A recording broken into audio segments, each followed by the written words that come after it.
Thanks for joining us. And on this show that we are discussing all issues, markets, business, and investment. As usual, I'm joined by my colleague Rufaro, who will help me just discuss the issues that we have today. Welcome to the show, Rufaro. Thanks for having me, Ranga. Good, good. We are meeting again at a very interesting, if not rather depressing kind of time, given the recent developments. Okay, depressing maybe when you're looking at it from the capital market side, where we are seeing that there was an announcement. I think that has been very topical. So many people have discussed it, but we just want to dwell on the impact of this announcement on the key financial markets. Maybe let's just start off with, say, on the forex side. What's the impact of this announcement? Because I mean, the preamble of the statement from the number one citizen was to the fact that they're trying to arrest the deterioration in the Zim dollar and also the currency movement and all. From where you're sitting, how what's your assessment of this on the foreign currency market? Yeah, so I think just to contextualize what you're saying, in the last 30 days, we saw a significant devaluation of the Zim dollar on the power market from, call it, 250 to 400. And such significant movements tend to catch the attention of the government. And they, if you look at our, at the history of the power market over the last few years, whenever there have been such sharp movements, there's usually been a policy response. So this is not unusual in the context of that history for the government to come through with an aggressive policy response. And they basically suspended lending, and they want to introduce a 40% capital gains tax on the ZSE.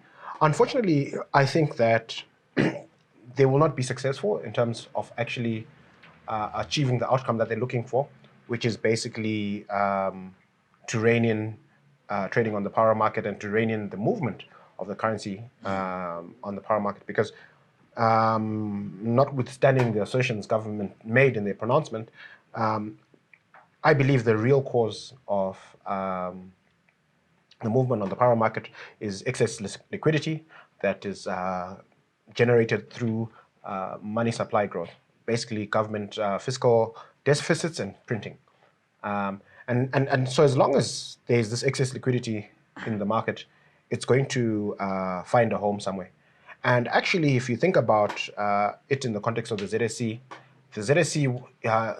was actually absorbing a lot of this liquidity, because a lot of players, when they had significant Zim dollar receipts, instead of participating on the power market, they were quite comfortable to buy blue chips on the ZSE, because blue chips on the ZSE, whether or not you think they're overvalued or undervalued, they tended to be good proxies for inflation and for movements on the power market. So you protected your receipt from the vagaries of inflation.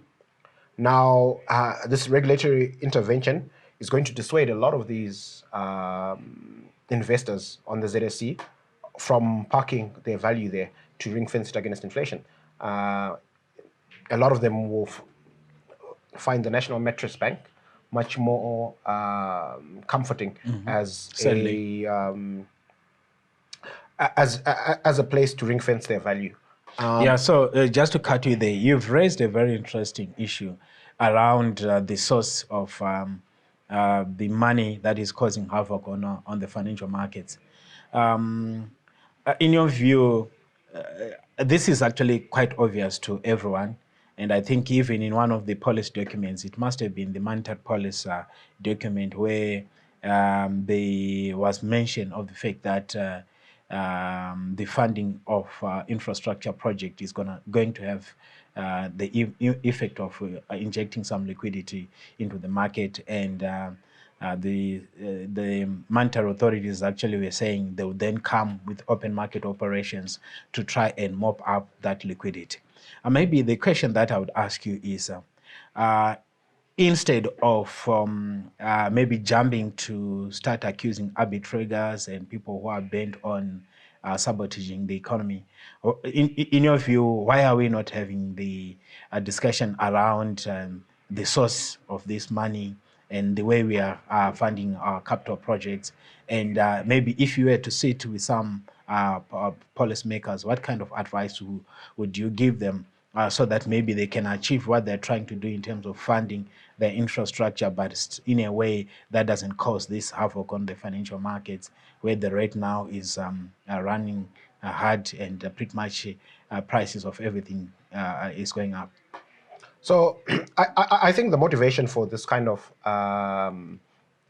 behavior on the fiscal and monetary side is, a determination to have control. Yeah, I think the current leadership is obsessed with controlling wide swaths of our economy, and they and that's the reason why basically we have a Zim dollar, and they we don't have an independent central bank with a mandate to be very disciplined about money supply growth.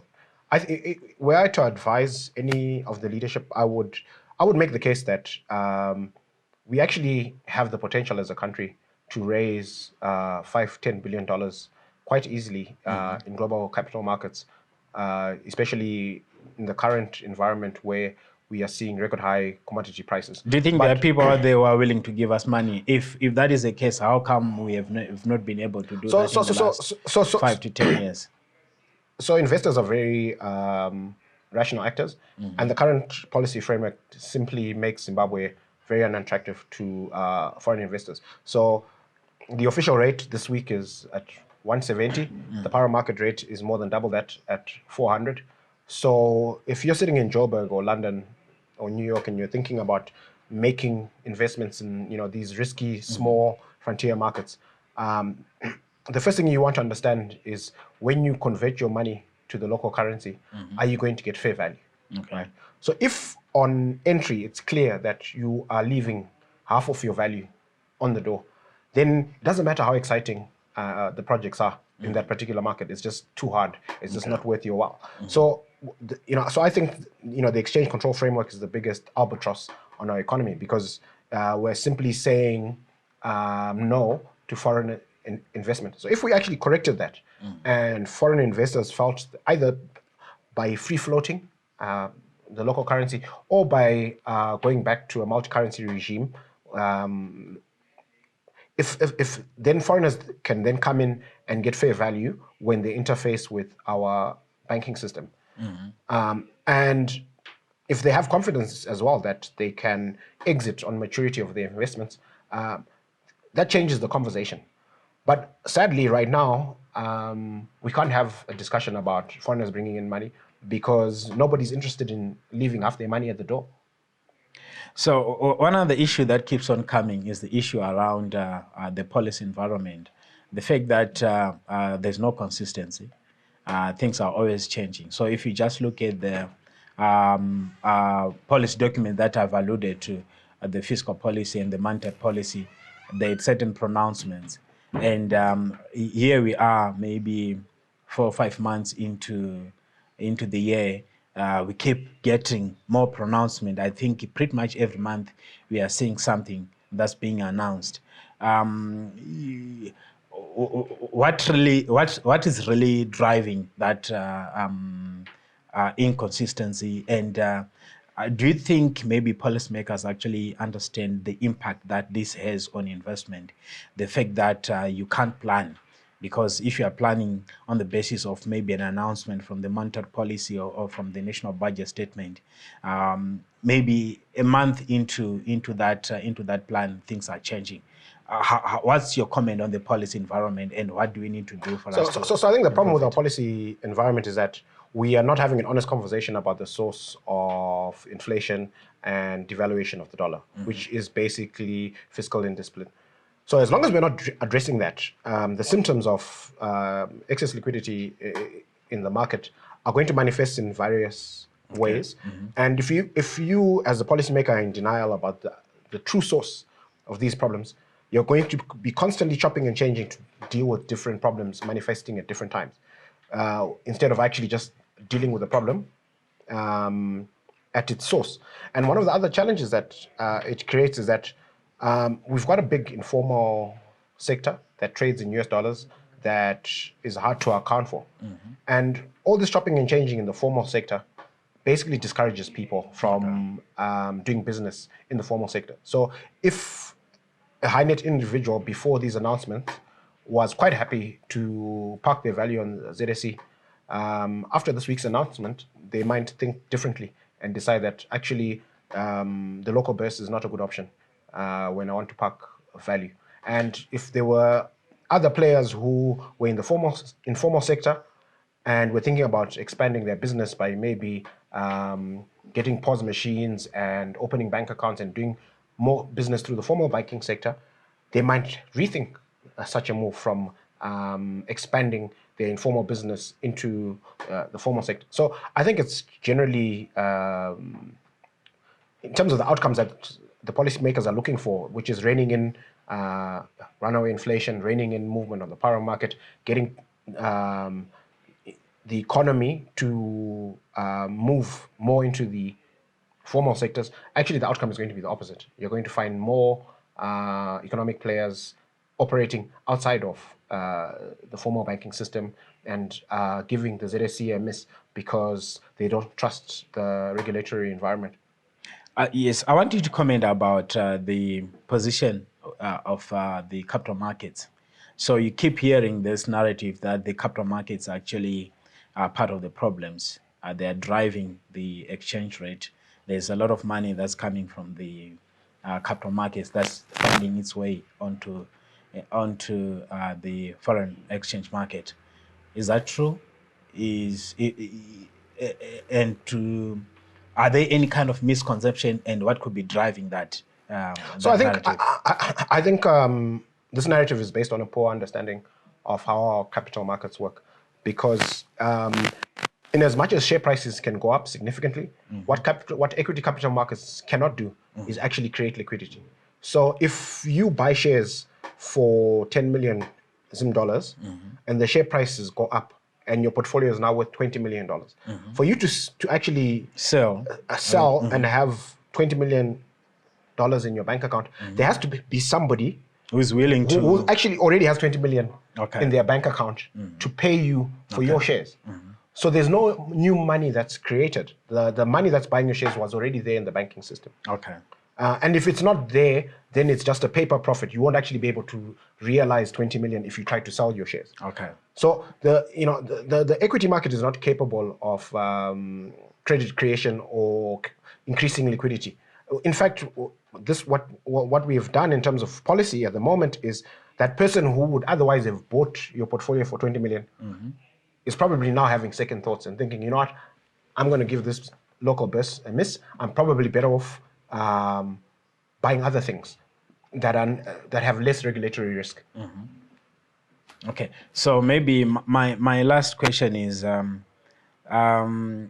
how does that all these policy interventions sort of play out vis-a-vis the mantra that we are trying to attract investors into the country, and also maybe comment about what we've seen in the last 2 years, where the ZSE, actually the Zimbabwe Stock Exchange, has seen a massive outflow of capital from that base.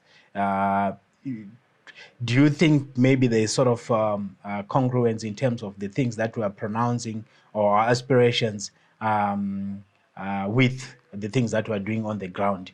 Do you think maybe these kind of policies, to what extent are these? To what extent is some of these policies helping in attracting or driving out investment from the economy or from the country? So I think from the word go, from November 2017, there's been this rhetoric about Zimbabwe being open for business, but I think what we've seen on the ground in terms of actual policy action is we are closing the door to business.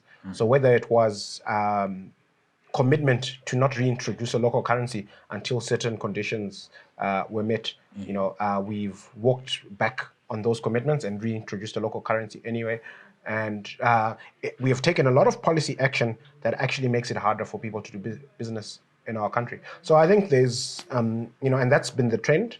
And sadly, it doesn't look like there's going to be a reversal anytime soon. I think we're going to continue to see a lot of chopping and changing in terms of policy, and we're going to see a lot of bogeyman created, when excess liquidity issues manifest in different parts of our economy. So it's going to be, sadly, I think, a very rocky ride going forward.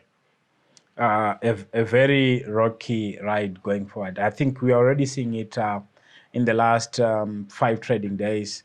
The market cap has actually gone down by almost 12% in US dollar terms because of the jittery that's being caused by this policy announcement.